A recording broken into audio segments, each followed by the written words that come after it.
Hello, welcome to Cooking with Granny and Momma Soul Kitchen. Today we are making homemade peach scones, everybody, by scratch. You know what, Grandmother? There's one thing I don't like about a scone sometimes is that it's dry.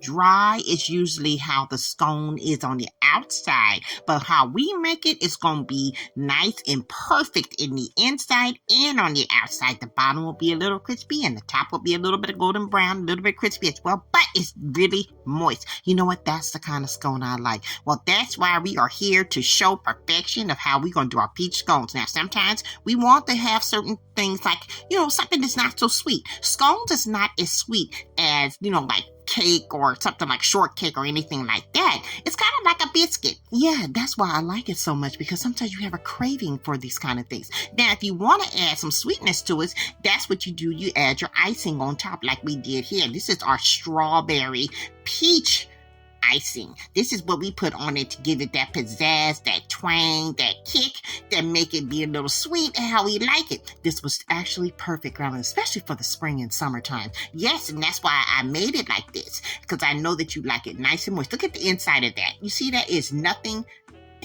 crispy at all inside of that. It's nice and moist. On the outside, it was just perfect. And let me tell you, it's even better if you put it in a Ziploc bag for the next day, and it still tastes the same and moist and everything. It does not even dry out. Make sure you guys follow us on YouTube for the recipe coming soon. Love y'all. Ooh, if you guys have not already, go to Amazon.com and make sure you order our Momma Soul Kitchen Cookbook and our Just Desserts Child Just for Desserts Only of goodies that's available right now for purchase. We'll talk to you guys later, and thank you so much for your dedication and following us on YouTube, Instagram, and on TikTok. Yes, you guys, we really appreciate it. Thank you so much. You guys have a wonderful day. Bye-bye, you guys. Bye.